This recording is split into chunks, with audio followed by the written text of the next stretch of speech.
हाँ तो प्यारे विद्यार्थियों कैसे हैं आप सभी।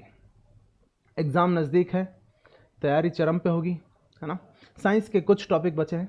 मेरा प्रयास रहेगा कि एग्ज़ाम से विद इन अ वीक, एक वीक से पहले आपको वो कंटेंट पूरा का पूरा मैं प्रोवाइड करवा दूं। ठीक है, अब थोड़ी सी क्लासें आपको जल्दी मिल जाएगी। थोड़ा सा बीच में कार्यभार बढ़ गया था। चलिए आज जो है बायोलॉजी वाला जो सेगमेंट बच रहा है अपना ह्यूमन डिजीज़ वाला, उसे ख़त्म कर लेते हैं। पहले विषाणु जनित जो रोग थे वो हमने कर लिए थे, जीवाणु जनित रोग जो थे वो हमने कर लिए थे। आज उससे बेहतर, आज उससे आगे जो है प्रोटोजोआ और अन्य जो कारक हैं उनसे जो होने वाले जो रोग है, कवक से होने वाले रोग है, वो सारे रोग जो है आज हम पढ़ेंगे। तो आज के लिए पहला टॉपिक हम चल रहे हैं प्रोटोजोआ जनित रोग। प्रोटोजोआ जनित रोग, ठीक है। प्रोटोजोआ जनित रोगों में मूल रूप से दो रोग हैं जो हमें पढ़ने हैं, ठीक है। एक तो मलेरिया और दूसरा अमीबायोसिस, ठीक है।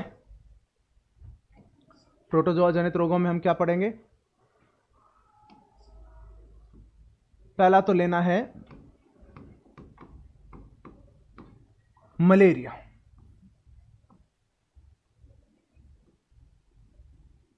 ठीक है, देखो मलेरिया में आप सभी को आप सबने परिचित है ये मलेरिया से। क्या होता है? मच्छरों के काटने से होने वाला एक रोग है, ठीक है। और इसमें जो सवाल बनता है वो सबसे बड़ा सवाल बनता है इसके कारक का। बहुत से एग्जाम में सवाल पूछा गया है कि इसका जो कारक है वो कारक क्या है। उसके कारक का नाम है प्लाज्मोडियम, ठीक है। प्लाज्मोडियम इसका कारक है जो रोगजनक, यानी जो प्रोटोजोआ है। कारक का मतलब क्या है? जो प्रोटोजोआ है उस प्रोटोजोआ का नाम क्या है? इसमें प्लाज्मोडियम है। और इसका वाहक कि इसे ही रोग को फैलाने का काम कौन करता है? तो इस रोग को फैलाने का काम एक मच्छर का है, और वो कौन सा है? मादा एनाफिलीज। ये तो लगभग सभी को पता ही होगा, है ना, कि बहुत से एग्जाम में पूछा भी गया है और बहुत से एग्जाम में आता भी है, फ्रिक्वेंट पूछा जाता है कि मलेरिया रोग के जो रोग वाहक और कारक का ध्यान रखना। टर्म कारक जब भी आता है मतलब वो उससे उस रोगाणु के जो रोग उत्पन्न कर रहा है उसका नाम पूछ रहे हैं, और वाहक से तात्पर्य है कि उस रोग को फैलाने वाले जो जीव है वो कौन से हैं। जैसे प्लेग में था चूहा, था ना, रेबीज में कुत्ता बिल्ली, ये सब क्या है? वाहक होते हैं। और एक इसमें दवा से भी पूछते हैं कि मलेरिया की जो दवा है वो होती है आपके कौन सी? कुनैन। और ये प्राप्त होती है, सिनकोना नाम का वृक्ष है, सिनकोना नामक वृक्ष की छाल से।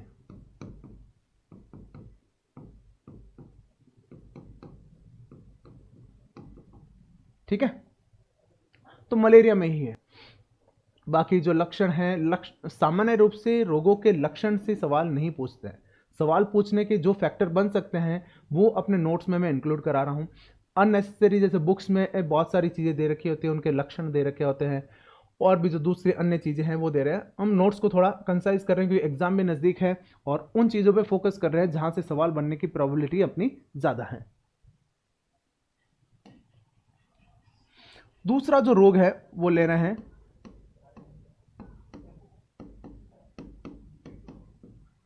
अमीबायोसिस,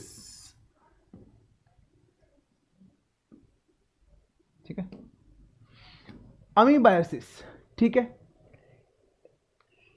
अमीबायोसिस में एक्चुअली में होता क्या है कि जो पेट संबंधित जो है ये एक बीमारी है, ठीक है। और इसमें जो प्रभावित अंग होता है, प्रभावित अंग होता है इसमें आंत्र, जो आते हैं वो प्रभावित होती हैं। उल्टी दस्त जो है इसमें ज़्यादा हो जाता है। कारक का नाम इसमें पूछा जाता है। कारक का नाम जो है वो फ्रिक्वेंटली पूछा जाता है, बहुत से एग्जाम में पूछा भी गया है। एंट अमीबा हिस्टोलिटिका, एंट अमीबा हिस्टोलिटिका। ओके, तो अमीबायसिस में आपको बस एक कारक का नाम पूछा जा सकता है। तो प्रोटोजोआ जनित जो होने वाले रोग हैं वो 2 रोग ही हैं। अगला लेते हैं। अगला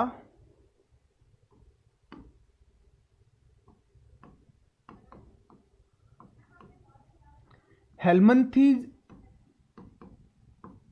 जनित रोग।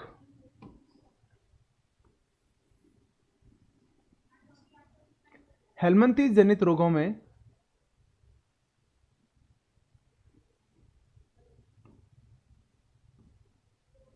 जिन रोगों के बारे में पढ़ेंगे वो देखिए।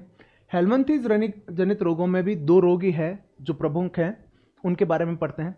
सबसे पहला जो रोग है, इस रोग के बारे में बहुत से सवाल बनते हैं, नारू रोग। देखो नारू रोग क्या है, ठीक है। एक तो सबसे पहले इसके कारक का नाम याद रखो, फिर बाद में इस रोग के बारे में बताता हूं मैं। कारक का नाम होता है ड्रैकनकुलस मेडिनेंसिस।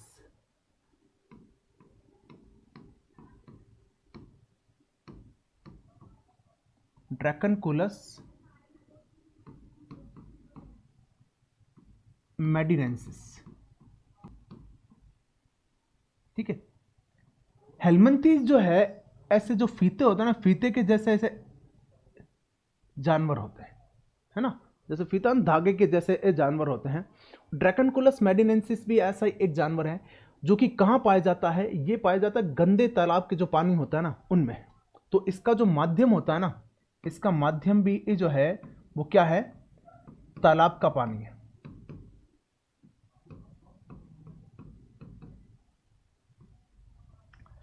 तो गांव में क्या रहता है, अधिकतर बहुत से लोग होते हैं जिनके क्या ना पैर पे फफोले वगैरह हो जाते हैं, जिनमें इस तरह से धागे नुमा जो है ना वो क्या रहते हैं, कीड़ा रहते हैं, है ना। गांव के लोग अधिकतर क्या करते हैं, तालाब पर नहाते हैं या तालाब पर भी जो दैनिक नित्य क्रम है वो वहीं पे जो करते हैं, और वहां पर अगर गलती से उनका जो फफोला है वो फूट जाता है, तो ये ड्रैकनकुलस मेडिनेंसिस जो है ये क्या होता है, उसमें तालाब के पानी में पहुंच जाता है। ग्रामीण क्षेत्रों में अभी भी बहुत जगह ऐसे हैं जो पेयजल के रूप में तालाब के पानी का उपयोग करते हैं। तो ऐसे पानी का उपयोग अगर व्यक्ति करता है तो क्या होता है, ये ड्रैकनकुलस मेडिनेंसिस तालाब के पानी के माध्यम से उस संबंधित व्यक्ति के शरीर में पहुंच जाएगा, और उसके शरीर में पहुंचकर भी क्या होता है, वो इस तरह से शरीर पे फफोले बना देगा और इस रोग का आगे फैलाव करता है, ठीक है। इसका जो वाहक होता है वो तालाब के पानी में जो कारक तो ये है वाहक, ठीक है। वाहक का नाम होता है साइक्लोप्स, एक जीवाणु है, ठीक है, जो तालाब के पानी में पाया जाता है।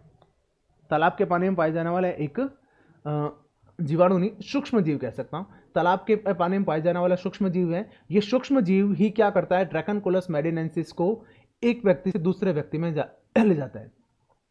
यहां पर एक बहुत बड़ा सवाल बनता है रोकथाम का। क्या इसके रोकथाम, गांवों में क्या होता है, इस रोग की जो प्रोबेबिलिटी है वो ज्यादा रहती है, तो इसलिए गांव में आसपास जहां भी इस तरह के तालाब हैं वहां पर तालाबों में बारबेल मछली छोड़ी जाती है। या फिर मैं पूरा ढंग से लिख लेता हूं। इस साइक्लोप्स को नष्ट करने के लिए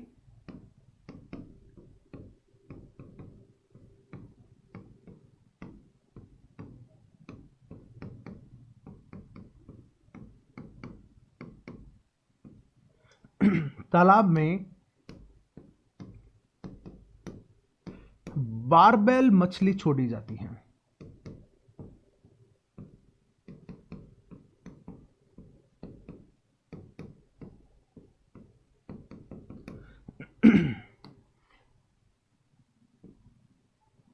ये ध्यान रखना, ये बढ़िया सवाल बनता है कि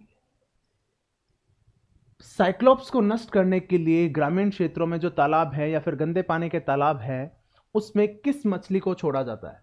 ये गवर्नमेंट द्वारा भी प्रायोजित होता है। गवर्नमेंट भी जो है इसमें अपनी जो है हिस्सेदारी जो है प्रदर्शित करती है, और बारबेर मछलियों को छोड़ने में गवर्नमेंट भी कार्य करती है, ताकि क्या है कि नारू रोग जो है वो ज़्यादा अधिक ना फैले।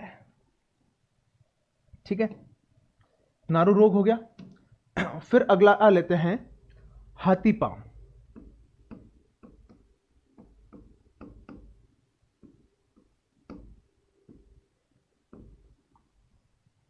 मेरे ख्याल से हाथी में थी बढ़ाएगा, सॉरी सर।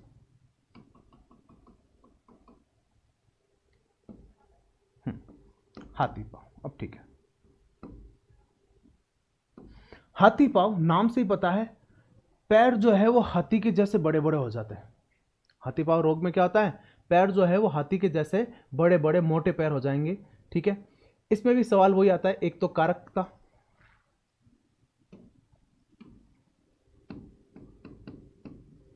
कारक होता है वुचेरिया ब्रैंकोफ्टाई।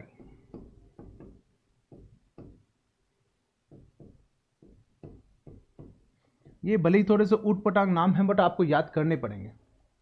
ठीक है, उसका कोई इलाज नहीं, ये सवाल बनते हैं। और इसका वाहक भी कौन सा है, जो डेंगू का है। डेंगू रोग किससे होता है, एडिस मच्छर से। एडिस या एडिस दोनों टर्म लिखे जा सकते हैं ना, एडिस मच्छर, ये एक ही है ना।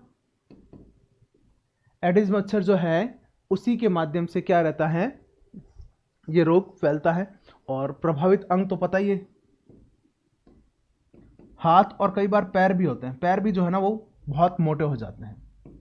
प्रभावित अंग होता है इसमें हाथ व पैर।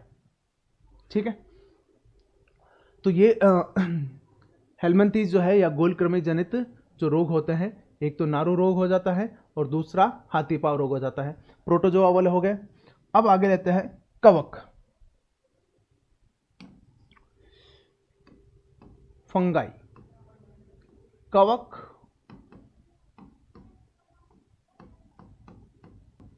जनित रोग,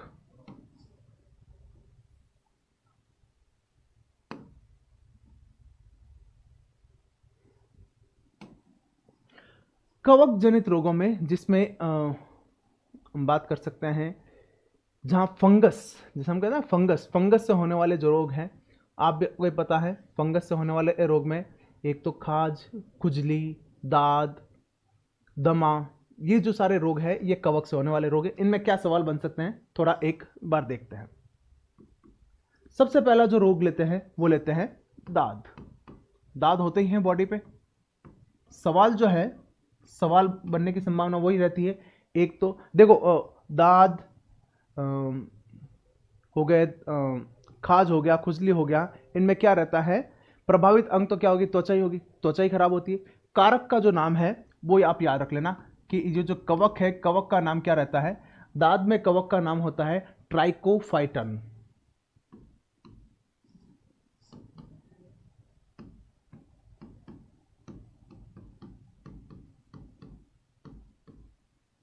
ट्राइकोफाइटन, दैट्स इट। और दाद और खुजली में भी याद रख लेना आप, दाद और खुजली का एक ही है।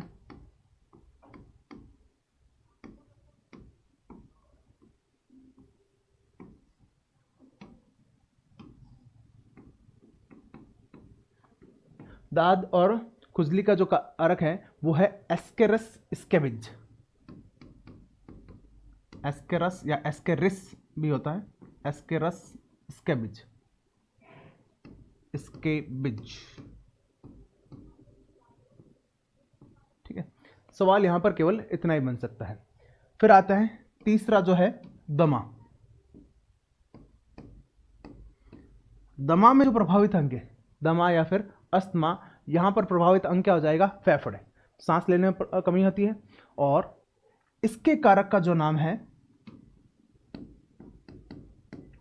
इसके कारक का नाम आता है एस्परजिलस। ठीक है, कारक का फिर मैं बता रहा हूं, कवक कारक यानी रोग करने वाला, यानी यहां पर मैं कवक की बात कर, एस्परजिलस फ्यूमिगेट्स। फ्यूमिगेट्स, ठीक है। और दमा या अस्थमा में प्रभावित अंग क्या हो जाएगा, यहां पर प्रभावित अंग हो जाएगा आपका फेफड़े, ठीक है। तो कवक जनित जो रोग है ये आपके मेनली 3 हो जाएंगे, ठीक है, दाद, खाज खुजली और दमा। अब चलते हैं थोड़े से बढ़िया टॉपिक पे, रोगों में जो एक अच्छा डिटेल टॉपिक चलता है अपना, उसमें चलते हैं आनुवांशिक रोग। बहुत बढ़िया टॉपिक है।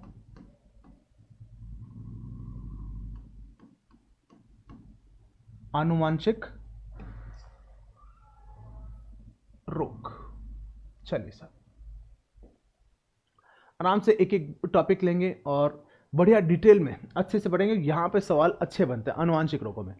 आनुवांशिक रोग क्या होते हैं, ऐसे रोग जो पीढ़ी दर पीढ़ी संचरित होते हैं, यानी माता पिता में वो रोग था और माता पिता से वो रोग कहाँ आया है, संतान में आया है। ऐसे रोग को हम क्या कहेंगे, आनुवांशिक रोग कहेंगे। क्लियर है, समझ में आ गया। आनुवांशिक रोग की परिभाषा लिखने की आवश्यकता नहीं। जो रोग पीढ़ी दर पीढ़ी संचरित होते हैं, या फिर ऐसा कहा जाए जो रोग क्या हो, एक पीढ़ी से दूसरी पीढ़ी में जाते हैं। सबसे पहला लेते हैं हम लोग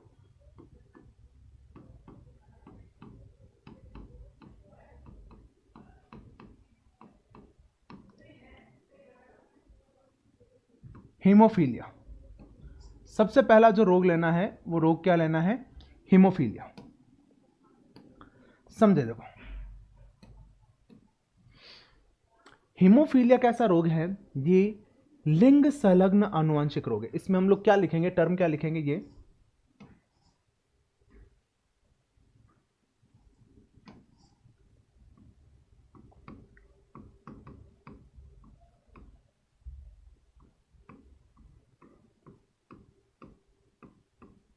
लिंग संलग्न आनुवांशिक रोग। लिंग संलग्न आनुवांशिक रोग से तात्पर्य क्या है, देखो आनुवांशिक रोग जो है वो, या फिर एक मैं पहले बात करता हूं, कारक की बात करता हूं, जिसे हम कह सकते हैं जीन, ठीक है। या फिर हम थोड़ा सा और बेहतर आपकी समझ के लिए आ जाएगा तो गुणसूत्र की बात करता हूं मैं, ठीक है। मनुष्य में गुणसूत्रों की संख्या कितनी होती है, 46। 9-10 में पढ़ा ही हमने। मनुष्य में गुणसूत्र कितने होते हैं, 46। और ये कैसे होंगे, या तो 44 प्लस XX या फिर 44 प्लस XY। ये तो हो गया क्या आपके फीमेल, ये क्या हो गया आपका मेल, बताइए ये तो, ठीक है। 44 जो है इन्हें कहते हैं हम कायिक गुणसूत्र। क्या कहते हैं, ये 44 जो है वो क्या कहलाते हैं, कायिक गुणसूत्र। और XX या XY जो है ये कहलाते हैं आपके लिंग गुणसूत्र, ठीक है। मनुष्य में टोटल जो 46 गुणसूत्र हैं, उन 46 गुणसूत्रों में 44 तो क्या है आपके कायिक गुणसूत्र होते हैं, और 2 जो है वो लिंग गुणसूत्र होते हैं। मादा में या फिर कहें महिला में यह XX प्रकार के होते हैं और पुरुष में यह XY प्रकार के होते हैं, ठीक है। ये जो 46 गुणसूत्र है, ये गुणसूत्री प्रत्येक व्यक्ति के हर लक्षण का निर्धारण करेंगे कि कोई व्यक्ति जो है उसकी हाइट कैसी होगी, आंखों का रंग कैसा होगा, बालों का रंग कैसा होगा, त्वचा का रंग कैसा होगा, आवाज कैसी होगी, कद काठी कैसे होगी, हाइट कैसी होगी, शरीर कैसा होगा। ये सारे जो लक्षण हैं वो बचपन में ही निर्धारित हो जाते हैं, और वो होते हैं ये जो गुणसूत्र हैं, ये 46 गुणसूत्र किससे प्राप्त होते हैं, माता पिता से। 23 माता से और 23 पिता से, और इन 46 गुणसूत्रों से ही शरीर के सारे लक्षण निर्धारित होते हैं। ये जो 2 गुणसूत्र है, 44 गुणसूत्र तो शरीर के सामान्य लक्षणों का निर्धारण करते हैं, इसलिए इन्हें कायिक गुणसूत्र कहते हैं। और बाकी के जो 2 है, ये क्या कहलाते हैं? ये लिंग गुणसूत्र है। ठीक है, लिंग गुणसूत्र का तात्पर्य है ये क्या करते हैं? ये लिंग का निर्धारण करते हैं कि जो बनने वाला जो बच्चा है वो मेल है या फीमेल है। ठीक है, लिंग संलग्न आनुवंशिक रोग का मतलब हुआ कि जब बच्चा उत्पन्न होगा तो उसमें जो लिंग गुणसूत्र है उस लिंग गुणसूत्र पर यह विकार होता है। जो लिंग गुणसूत्र होता है ना, उस लिंग गुणसूत्र पर हीमोफीलिया का जीन उपस्थित होता है। और यह जो जीन है वो कैसा रहता है? अप्रभावी रहेगा और एक्स लिंग गुणसूत्र पर पाया जाता है। क्या कहेंगे?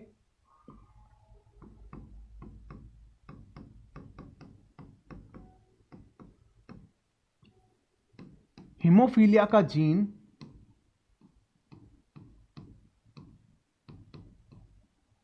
अप्रभावी होता है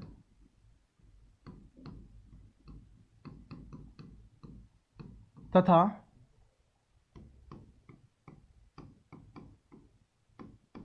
एक्स गुणसूत्र पर पाया जाता है।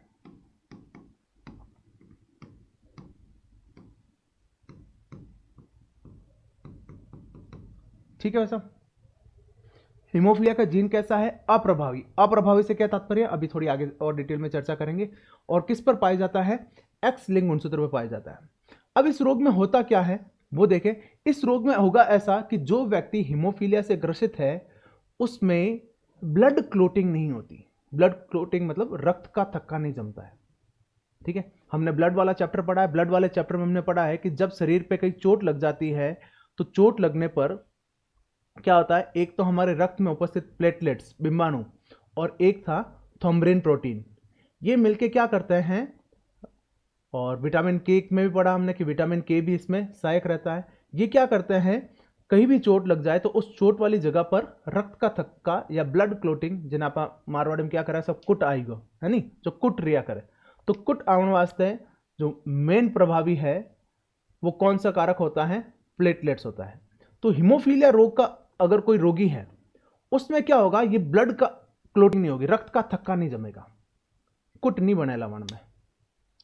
उनमें क्या होगा? उनमें यही रहेगा, एक बार चोट लग गई तो खून जो है लगातार बहता रहेगा और खून की कमी होने से ऐसे व्यक्ति की मृत्यु हो जाती है। तो हीमोफीलिया का कोई पेशेंट है तो अगर उसका एक्सीडेंट हो रखा है तो उसका बचना बहुत मुश्किल होता है, क्योंकि उनमें खून रुकता है। हमारे कई चोट आ जाती है, हम दबा के रख लेते हैं तो वहां पे क्या होता है? खून रुक जाता है ना। हीमोफीलिया वाले पेशेंट में ये नहीं होता है।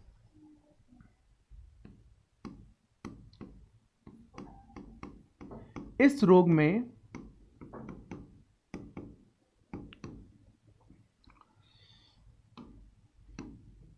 रुधिर का थक्का नहीं जमता है।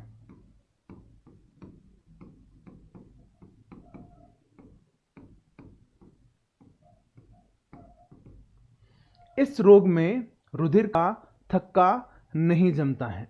ठीक है, एक बहुत बढ़िया चीज यहां पर जो बनती है वो ये रहता है कि इस रोग में महिला जो है वो कभी ग्रसित नहीं हो सकती। बढ़िया चीज है ना, यानी लड़कियों को कभी हीमोफीलिया नहीं हो सकता। हीमोफीलिया किसको होगा? हीमोफीलिया हमेशा लड़कों में ही होगा, ये समझिएगा। बढ़िया चीज है, अभी समझाता हूं, एक बार नोट भी कर लेते हैं इसे। इस रोग में या फिर इसमें सीधा कह सकते हैं, ऐसे लिख लेते हैं, इस रोग में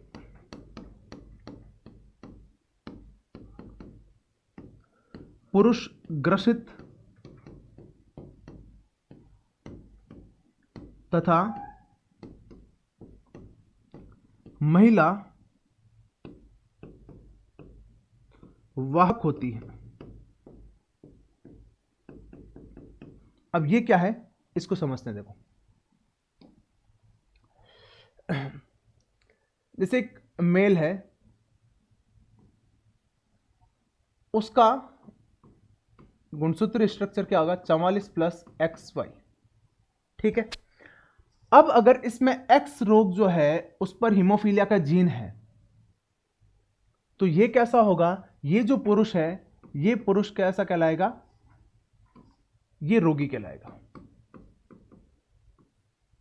ठीक है, और अगर फीमेल है, मादा है, तो उसमें स्ट्रक्चर कैसा रहेगा? ये 44 प्लस एक्स एक्स, और इसमें एक्स पर यदि हीमोफीलिया का जीन है तो ये हीमोफीलिया का जो जीन है ये अपना लक्षण व्यक्त नहीं कर पाता है। क्यों? क्योंकि यहां पर एक अन्य एक्स स्वस्थ जीन उपस्थित है।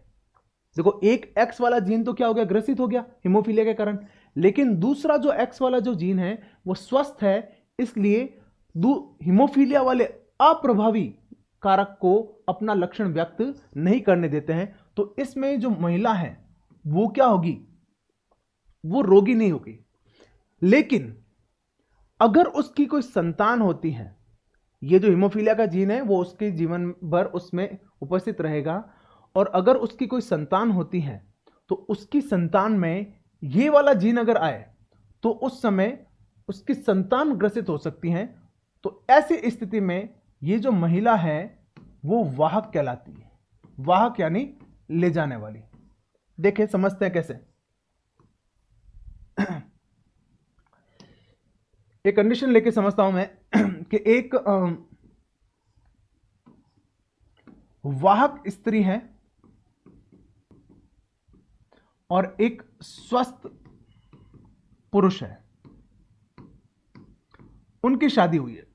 एक वाहक स्त्री है जिनमें हीमोफीलिया का जीन है, और एक स्वस्थ पुरुष की क्या कर रहे हैं, उससे शादी करवा रहे हैं।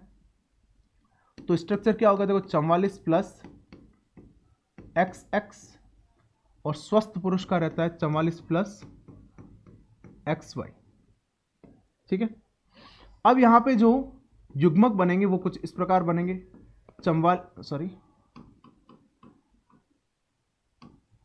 22 प्लस एक्स ये हीमोफीलिया वाले जीन के साथ, और 22 प्लस एक्स स्वस्थ जीन के साथ। इसमें क्या बनेगा, 22 प्लस एक्स और 22 प्लस वाई। अब यहां पर क्रॉस जो बनेगा वो इस तरह से बनेगा, तो ये बन जाए। ठीक है।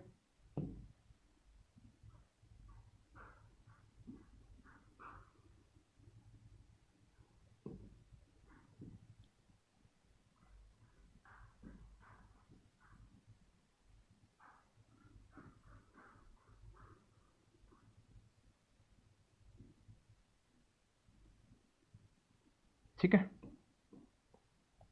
देखिए ये 22 प्लस एक्स और वो 22 और 22 ये 44 हो गए। एक एक्स स्वस्थ है और एक ये जो रोग कारक वाला है वो हो जाएगा। ये 22 प्लस एक्स 22 प्लस वाई, और ये हीमोफीलिया का जीन। ये 22 plus x 22 plus x 44 plus x x, और 44 प्लस एक्स वाई। यानी संभावना क्या बन रही है, देखो संभावना है कि इसमें जो पुत्री बन रही है ये कैसी है, वाहक पुत्री, यानी जिस पुत्री में हीमोफीलिया का जीन हो। ये जो होगा ये रोगी पुत्र होगा, इसमें हीमोफीलिया रोग होगा। ये जो है स्वस्थ पुत्री होगी, और ये जो है स्वस्थ पुत्र होगा। यानी एक हीमोफीलिया के वाहक स्त्री का एक स्वस्थ पुरुष के साथ विवाह किया जाए तो चारों संभावनाएं बनती है कि जो पुत्री है वो स्वस्थ भी हो सकती है और वाहक भी हो सकती है, और पुत्र जो है वो स्वस्थ भी उत्पन्न हो सकता है और रोगी भी उत्पन्न हो सकता है ना। ये देखिए बहुत बढ़िया था, और इस तरह के सवाल एग्जाम में आ भी जाते हैं कि एक वाहक स्त्री का एक स्वस्थ पुरुष के साथ अगर विवाह किया जाए तो संभावना क्या बनती है। थैलेसीमिया में भी इसी प्रकार से होता है, और वर्णांधता में भी इसी प्रकार का सेम स्ट्रक्चर बनेगा, आगे हम देखेंगे। ठीक है। इंपॉर्टेंट जो चीजें हैं आपको याद रखने वाली वो यह है कि हीमोफीलिया जो कैसा है, एक लिंग संलग्न रोग है, यानी जो लिंग गुणसूत्र है उस पर हीमोफीलिया का जीन उपस्थित होता है, और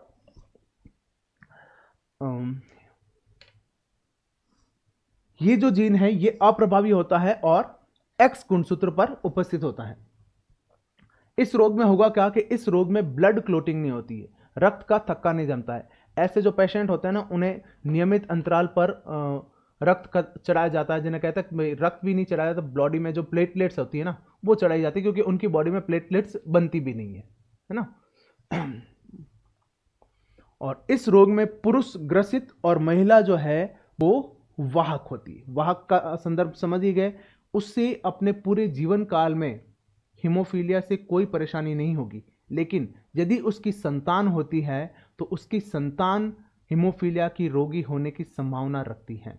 संभावना जरूरी नहीं है, 25% चांस है कि रोगी पुरुष हो, रोगी पुत्र हो, 25% संभावना है कि वाहक पुत्री हो, 25% संभावना है कि स्वस्थ पुत्री हो, 25% संभावना है कि स्वस्थ पुत्र हो। हीमोफीलिया समझ में आई गया? पहला हो गया। दूसरा रोग लेते हैं,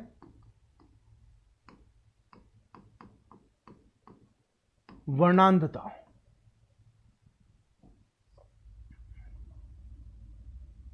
दूसरा रोग क्या हो गया?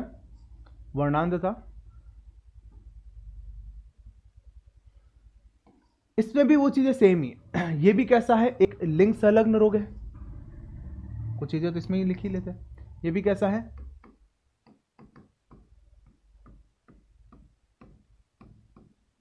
लिंग संलग्न रोग है।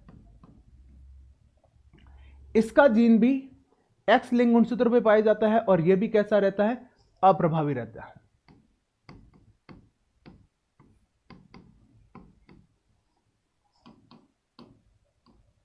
इसका जीन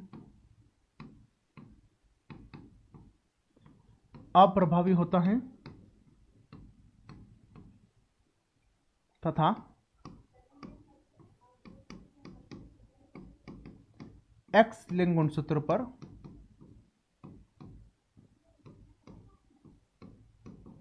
पाया जाता है। ये दो चीजें सेम होगी, हीमोफीलिया में भी ऐसा ही है था। और तीसरी जो चीज है वो भी यहां पर सेम है कि इसमें भी पुरुष ही रोगी होगा, महिला जो है वो वाहक होती है। क्यों? क्योंकि वही फैक्टर बन रहा है। इसमें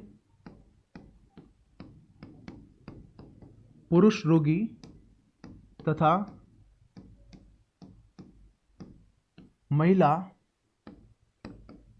वाहक होती है। यानी महिलाओं में ये चीज तो हो ही गई कि महिलाओं में ना तो वर्णांधता हो सकती है और ना ही हीमोफीलिया हो सकता है। ठीक है, ये दो रोग लेडीज में, महिलाओं में, माताओं में नहीं होते हैं, ये सिर्फ पुरुषों को ही प्राप्त होंगे, है ना। अब है सब फर्क होता क्या है? वर्णांधता। देखो, वर्ण का अर्थ क्या होता है? वर्ण का अर्थ होता है रंग। रंग अंधता, यानी रंगों में अंधता, रंगों में डिफरेंस नहीं मिलता है। ठीक है, वर्णांधता का मतलब ही है रंगों में डिफरेंस नहीं कर पाना। और कौन से रंग? मूल रूप से होता है लाल और हरा। इस रोग में रोगी लाल व हरे रंग में अंतर नहीं कर पाता है।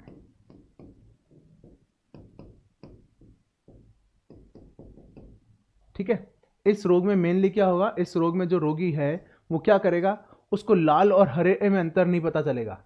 जैसे अगर किसी व्यक्ति को वर्णांधता है और वो गाड़ी चला रहा है और ट्रैफिक लाइट पे पहुंचा और वहां पे रेड लाइट है, तो उसको रेड लाइट नहीं दिखेगी, ग्रीन लाइट दिखेगी, वो आगे ठोक देगा।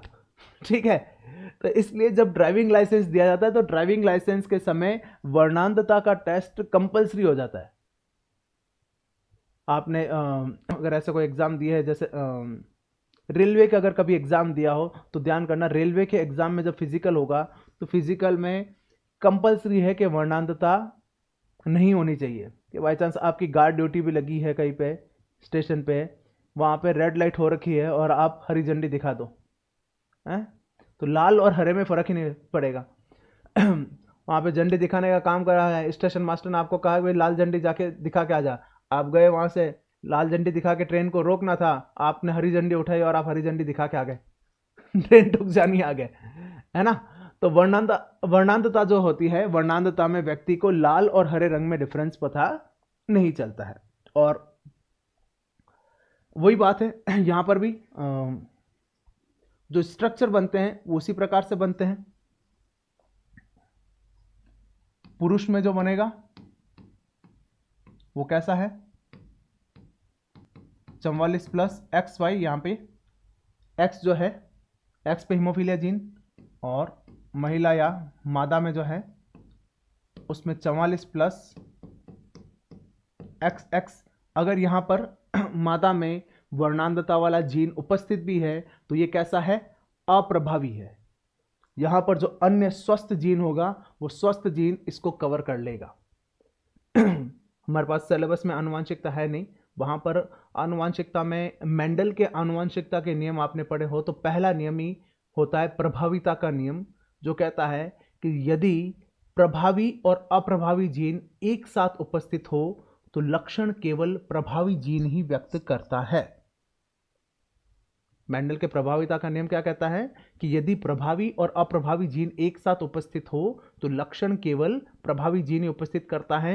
इसी कारण यहां पर ये जो अप्रभावी जीन है वो अपना लक्षण व्यक्त नहीं करता है और मादा में वर्णांधता या फिर हीमोफीलिया रोग नहीं होता है। ठीक है। चलिए,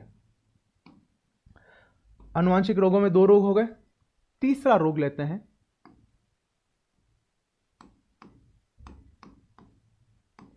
थैलेसीमिया।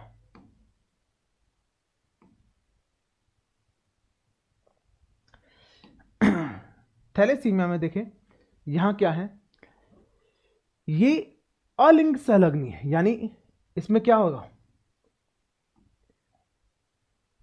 इसमें लिंग गुणसूत्र पे नहीं होगा। ये जो बाकी के जो 44 गुणसूत्र हैं उनमें से किसी एक जीन को प्रभावित करेगा। अलिंग संलग्नी रोग।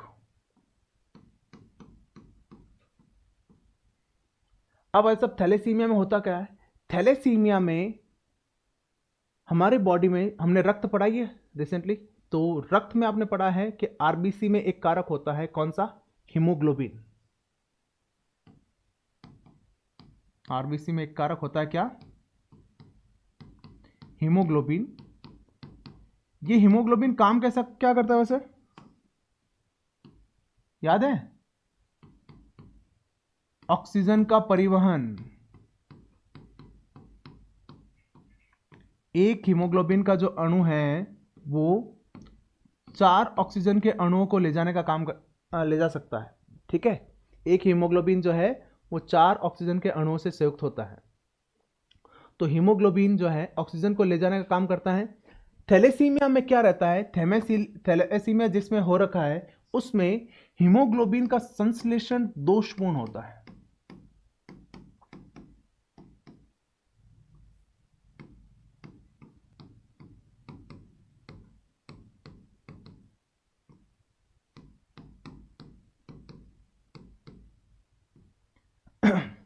हीमोग्लोबिन का संश्लेषण दोषपूर्ण होता है। ठीक है, यानी हीमोग्लोबिन ढंग से नहीं बनता है। हीमोग्लोबिन ढंग से नहीं बढ़ेगा तो ऑक्सीजन का परिवहन नहीं होगा, और ऑक्सीजन का अगर फ्लो नहीं हो रहा है तो मान के चलिए बॉडी में कोई काम नहीं हो रहा है। बॉडी में जो सारा काम है वो किससे होता है, ऑक्सीजन से। क्यों, हमारे शरीर की प्रत्येक कोशिका को क्या चाहिए होता है, ऑक्सीजन चाहिए होगा, और ऑक्सीजन पहुंचेगी उस तक तो ही क्या होगी, उसमें ऊर्जा बनेगी। कोशिका को ऊर्जा ग्रह कहते हैं, सॉरी माइटोकॉन्ड्रिया को कहते हैं ना, कोशिका का ऊर्जा ग्रह। तो माइटोकॉन्ड्रिया में जब ऊर्जा बनती है तो वहां पे ऑक्सीजन की उपस्थिति आवश्यक है। कोशिका शरीर की प्रत्येक अंग में, प्रत्येक हिस्से में है, तो प्रत्येक हिस्से तक ऑक्सीजन का पहुंचना जरूरी है, और प्रत्येक हिस्से तक ऑक्सीजन को पहुंचाने का काम किसका है, हीमोग्लोबिन का। अब हीमोग्लोबिन ही ढंग का नहीं है, टूटा फूटा है, ऑक्सीजन नहीं ले जाएगा तो शरीर की सभी कोशिकाओं तक ऊर्जा ही नहीं बनेगी, और वहां ऊर्जा नहीं बनेगी तो वहां कोई काम भी नहीं होगा, तो शरीर काम करना ही बंद हो जाएगा और इवेंचुअली व्यक्ति की मृत्यु हो जाती है। इस कारण से थैलेसीमिया के जो पीड़ित व्यक्ति हैं उनको नियमित अंतराल में नए रक्त की आवश्यकता होती है। ठीक है, तो बहुत सारे कैंपेन भी चलते हैं थैलेसीमिया पीड़ितों द्वारा के ब्लड डोनेशन को बढ़ावा देने के लिए कि ब्लड डोनेट कीजिए, ब्लड डोनेट कीजिए। और मैं भी आज यहाँ पर आप सभी को, जो भी आप व्यूवर्स हैं, आप लगभग 18 प्लस है ही है, और हेल्थ भी आपकी 60 किलो 50 किलो से 55-60 किलो के आसपास है, फिजिकली आप फिट है, आप ब्लड डोनेट करें। ब्लड डोनेशन का बहुत ज़्यादा महत्व है। खास तौर से ऐसे लोगों के बारे में सोचिए जो थैलेसीमिया से पीड़ित है, जिनके शरीर में ही रक्त बन ही नहीं सकता। आपका जो रक्त है आप डोनेट करोगे, वो 15 दिन 20 दिन में वापस बन जाएगा, कुछ फर्क नहीं पड़ेगा। अगर आपने ब्लड डोनेट नहीं किया तो एक बार ब्लड डोनेट करके देखिए, आपके बॉडी में कोई ज़्यादा चेंजेस नहीं आया जब तक कि आप, शायद अगर आप किसी रोग से पीड़ित ना हो या फिर बहुत ही ज़्यादा कमज़ोर ना हो, उस स्थिति में आपके ब्लड डोनेशन पे कुछ प्रभाव पड़ जाता है। अदरवाइज आप स्वस्थ हैं, आप ब्लड डोनेट कर रहे हैं, उससे कोई प्रभाव आपके शरीर पर नहीं पड़ेगा। लेकिन बहुत से ऐसे लोग हैं जिनके जीवन पर बहुत ज़्यादा सकारात्मक प्रभाव पड़ेगा और उसका आपको पता ही नहीं चलेगा। ये होता है वो नेकी कर दरिया में डाल वाला जो है ना, वो कहावत यहाँ चरितार्थ होती है कि ब्लड डोनेट कर लो। थैलेसीमिया के बहुत से पीड़ित व्यक्तियों को उससे बहुत ज़्यादा फायदा मिलेगा। एक सवाल बनता है थैलेसीमिया डे से भी, थैलेसीमिया के लिए जागरूकता या फिर रक्तदान के लिए जागरूकता के लिए ये दिवस मनाया जाता है 8 मई को। 8 मई जो है वो क्या होता है, थैलेसीमिया डे कहलाता है। ठीक है, कितना हो गया अपने पास, 3। चलिए एक और लेते हैं। Number 4, sickle cell anaemia.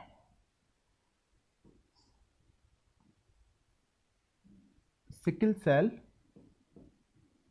Anaemia, देखिए इसमें क्या होता है, ये एक्चुअली एक तरह से एनीमिया जैसा ही रोग है, जिसमें होता क्या है, रक्ताल्पता होती है, ब्लड की कमी हो जाती है, खून की कमी। कैसे, इसमें होता क्या, सॉरी,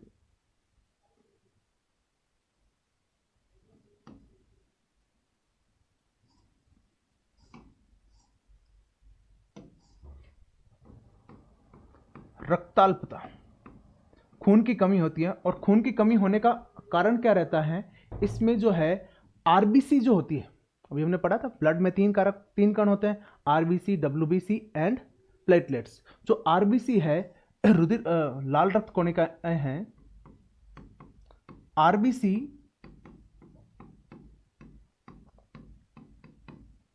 हस्याकार हो जाती है। हस्याकार ऐसे मतलब अपने खेत में आएगा ना, दांत लिया कर चारों काटने वास्ते, बिना क्या रहा बस हंसियां, ठीक है, इस तरह का होता ना,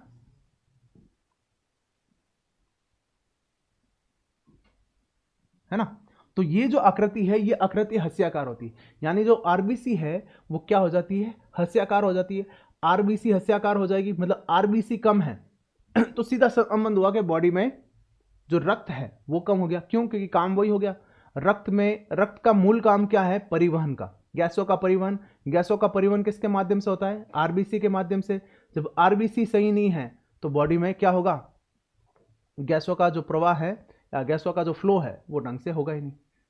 ठीक है यहां पर एक बहुत बढ़िया सवाल बनता है कि जिन व्यक्तियों को सिकल सेल एनीमिया है, उनको कभी मलेरिया रोग नहीं होता। ये एक बहुत अच्छा सवाल बनता है, डिफरेंट सवाल बनता है। सवाल ऐसे पूछ सकते हैं, बढ़िया सवाल आता है कि जो व्यक्ति सिकल सेल एनीमिया से पीड़ित है उसमें कौन सा रोग नहीं हो सकता है। ठीक है, 4 ऑप्शन कुछ भी दे दे, मलेरिया, डेंगू, प्लेग, टाइफाइड, इस तरह से। मलेरिया नहीं होगा। उसका कारण क्या है कि मलेरिया किस कारण से होता है, मलेरिया होता है जो परजीवी है प्लाज्मोडियम के कारण से होता है, और ये जो है आरबीसी में ही पनपता है। जब आरबीसी दोषपूर्ण होगी तो ये प्लाज्मोडियम जो है वो पनप नहीं सकता। तो ये भी एक बहुत बढ़िया चीज है, लिख सकते हैं।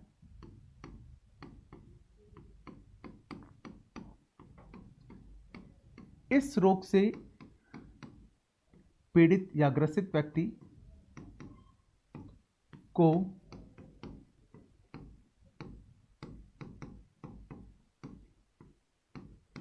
मलेरिया रोग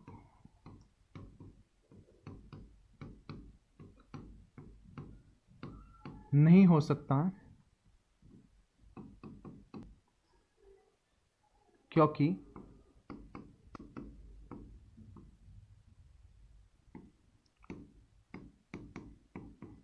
मलेरिया परजीवी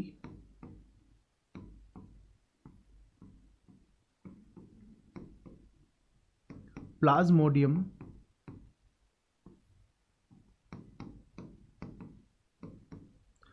दोषपूर्ण आरबीसी में नहीं पनप सकता है। ठीक है, तो सिकल सेल एनीमिया भी समझ में आ गया। होता क्या है जो एनीमिया का मतलब ही क्या होता है, रक्ताल्पता और सिकल सेल का मतलब है हस्याकार होना। जो आरबीसी है वो क्या होता है, हस्याकार हो जाती है यानी दोषपूर्ण हो जाती हैं, जो इवेंचुअली सामान्य अर्थों में हमें इसे एनीमिया या रक्त की कमी का रोग ही कह सकते हैं। ठीक है, चलिए मिलते हैं अगली क्लास में। कंटिन्यूसली पढ़ते रहिए, समय बर्बाद ना करें, एफर्ट्स लगाएं, कुछ ही समय बचा है। ठीक है, इस बार सिलेक्शन निश्चित है। मिलते हैं।